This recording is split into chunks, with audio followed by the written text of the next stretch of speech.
Made in Hollywood. The final season of the crime drama Bosch Legacy, starring Titus Welliver, is made in Hollywood. It's the end of a season, but it doesn't feel like the end. There is no, as Harry would say, closure is a myth. There is no closure.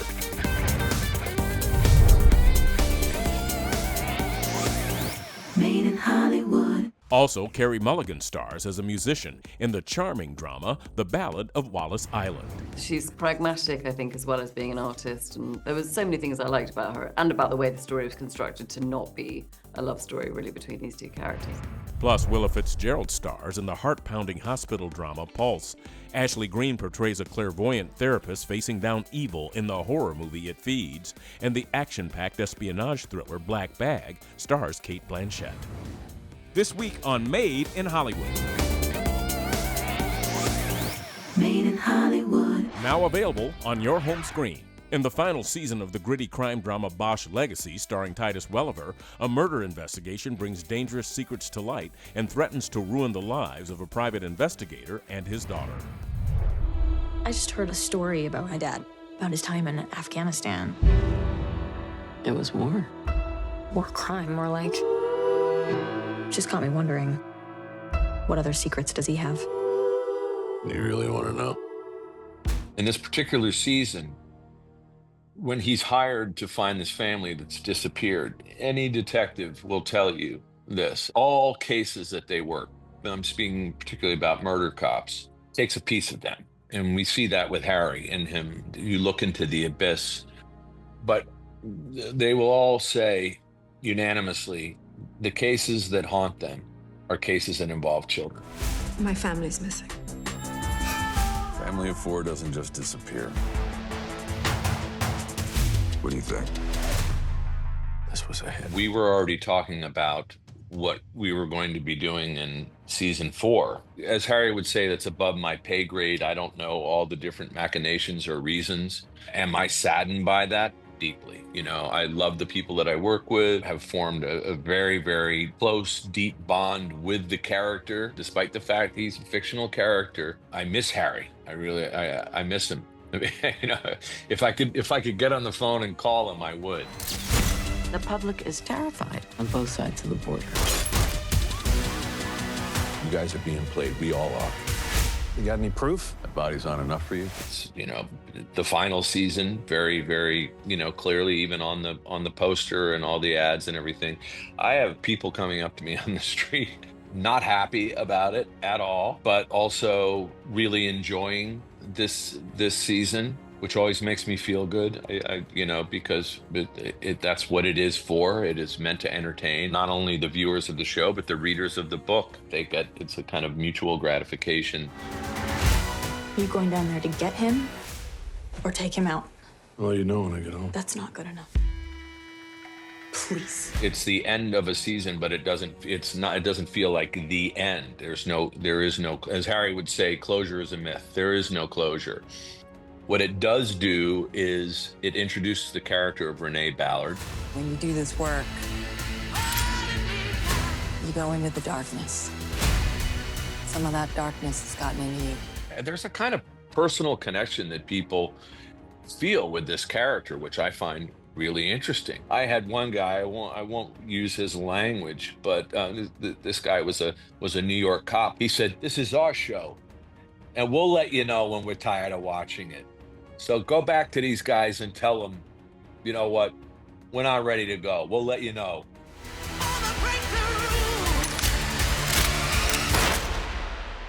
Would I have to rat them out? You have to decide how much of the gray you're willing to live in.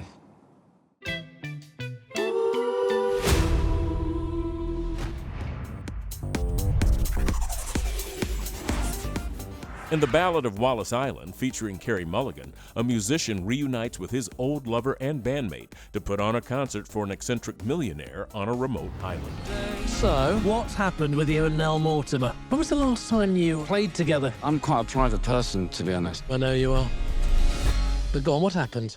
The thing about the short, fundamentally, is that it's quite sketchy in that it's about two characters who meet as strangers, and then they're just trying to work through being very different personalities to sort of see whether or not this kind of crackpot idea that Charles has had that Herb's going to play a private gig is going to happen. And I think that when we came to approach the feature, the thing that really unlocked it for us was to introduce the character of Nell and also introduce us the backstory for Charles. That meant that the film really became much more about people who are slightly stuck in the past, or people who are unable to kind of deal with the world as it is now. Maguire Mortimer, a reunion we've all been waiting for. I'm excited. We're literally playing to one guy. Cheese. Oh, I loved Nell. I love that she is not harking back to the past and that she's actually content and there's no sense of this romance being rekindled. She's pragmatic, I think, as well as being an artist, and there was so many things I liked about her and about the way the story was constructed to not be a love story really between these two characters. I know you miss this. I miss our music. I was fine with the rain and everything. There was a scene when, after I've just sort of gone off into the sea and Charles comes to try and save me, that scene was incredibly hard to act because I was just shivering. And I think that's when it's become stressful, is you go, well, I might be dying of hypothermia, but also my performance is going to be really compromised here. I've got all my wishes right here. This island and your beautiful music. My gut was just to be in it in any way. I think it could have been a scene and I would have been like, yeah, wicked, let's go. That's the thing with really, really, really good jobs, that you're just like, well, whatever, or just whack me in the corner somewhere. Is this my guitar? Yeah, got that at auction. Oh, wow, you are a fan. My favourite is always Maguire Mortimer. Your music changed everything. He's going to get his guitar. Oh, has he? Has he? Ah. It's a very arduous place to, I think, probably live and work where we were filming, because we had to find a very isolated bit of beach, which along that Welsh coast in the summer when we were shooting was very hard. There was a lot of, buckets and spades everywhere you look. Everyone worked really hard, the entire team. Everyone was really committed to it and grateful to be there. So there was a lot of energy behind it. So it was tough, but fun. Fun, tough. That's the thing. Like doing a Tough Mudder or something. Wowzers in your trousers. Yeah, the waves. No, shh. Like, shut up. Don't say me. Yeah. Oh, yes, indeed. Coming up, Willa Fitzgerald stars in the heart-pounding hospital drama Pulse, and Ashley Greene portrays a clairvoyant therapist facing down evil in the horror movie It Feeds. To find out where to watch any movie, scan the QR code so you can get notified to download the new MoviePhone app. The reason why people love the genre of the medical drama is because you have such an ambient level of high stress happening. And I think people make interesting choices when they're under that level of continual high stress. Made in Hollywood. Made in Hollywood. Now available on your home screen. In the heart-pounding medical series Pulse, starring Willa Fitzgerald, a group of ER residents navigate a hurricane, medical crises, and personal drama. Okay, I got 2 incoming. First crash on their way in. With an amputated hand. He's critical. One force show me to the chest. BP's crashing. Let's go. Lift intubator. You need to move faster. We should start compressions. We can't wait. He's gonna code 3, 2, 1.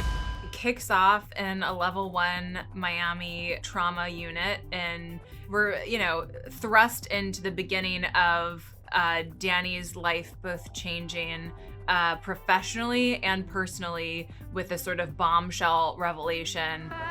Chief Resident Phillips has been suspended. Come on, the guys are saying we have no idea what actually happened. We'll need to appoint a replacement. I have chosen Danny Sims.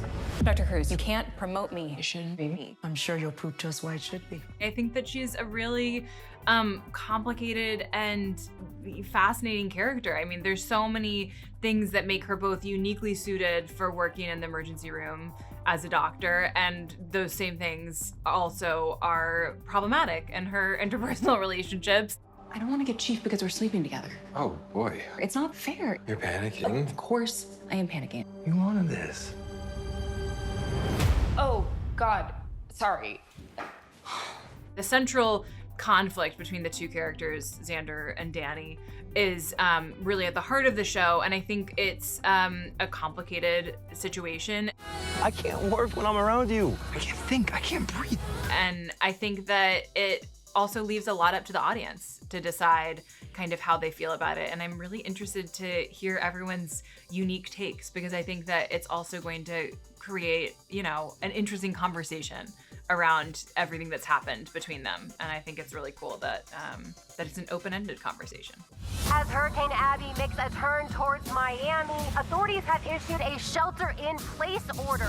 The storm, it's going to be a direct hit, but we are understaffed. It would be to everyone's benefit that Dr. Phillips stays to help. Do you agree, Dr. Sims? Yeah, it's a hurricane. I'm not risking lives to avoid awkwardness. The reason why people love the genre of the medical drama is because you have such an ambient level of high stress happening. And I think people make interesting choices when they're under that level of continual high stress. We're in the eye of a hurricane. You know what happens on the other side? Everything reverses.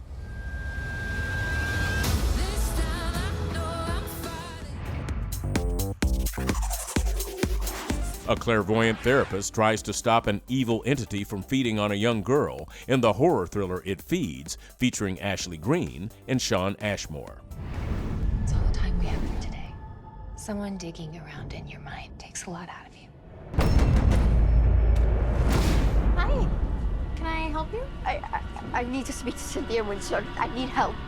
Working with people's minds as a psychiatrist and then having the ability to go even deeper with telepathy was really fascinating. And the fact that she was going into these people's brains in order to break barriers, to heal them, was something that I instantly connected to and I thought was such a smart way into this film.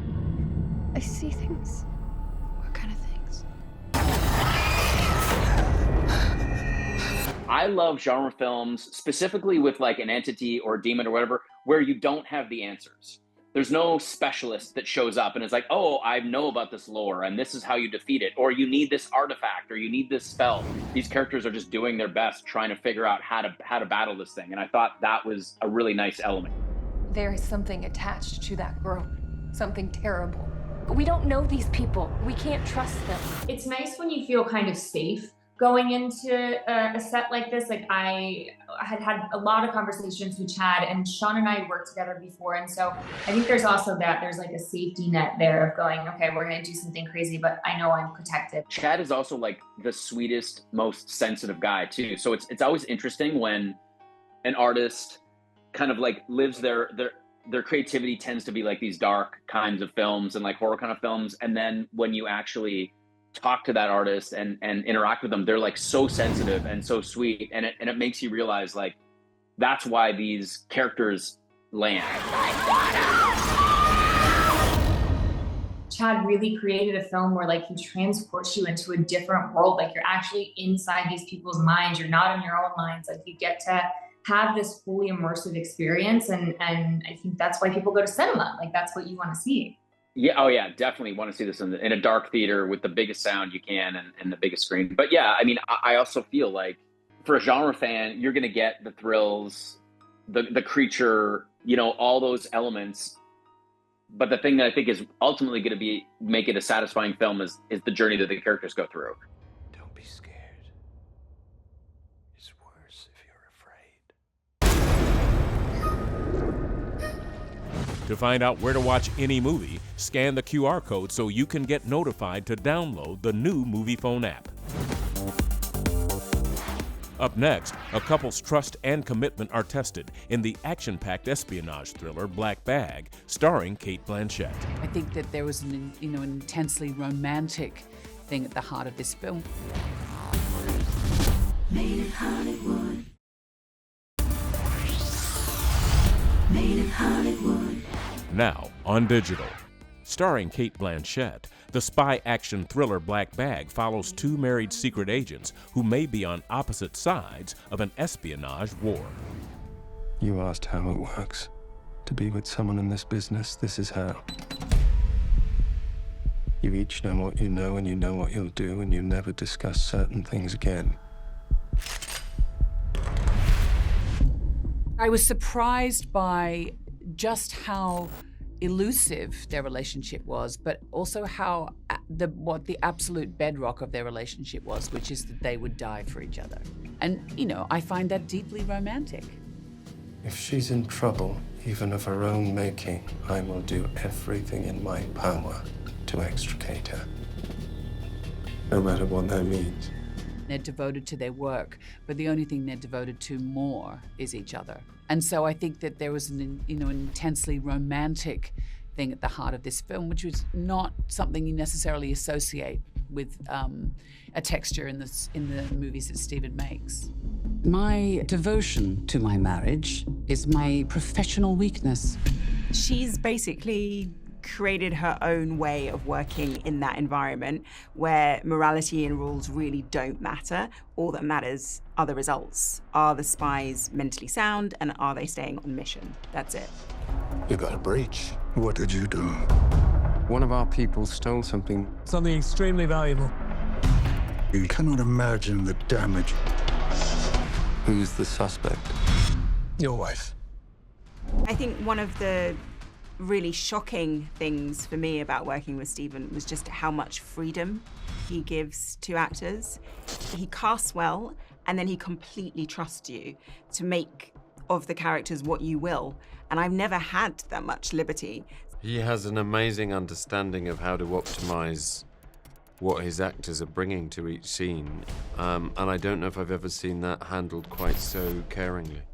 You want to be ready, you want to have offers. And if you say to him, I need to go again, he'll go, don't worry about it, I'm only going to use those 4 frames. Because he's editing in his head. I mean, he's like a machine with the biggest heart. You know, he really, really cares about the actors that he works with and every single member of the crew. So before I worked with him, I don't think I could even imagine that those two parts of a cinema artist could coexist as beautifully as they do in him. Would you kill for me, George? Would you?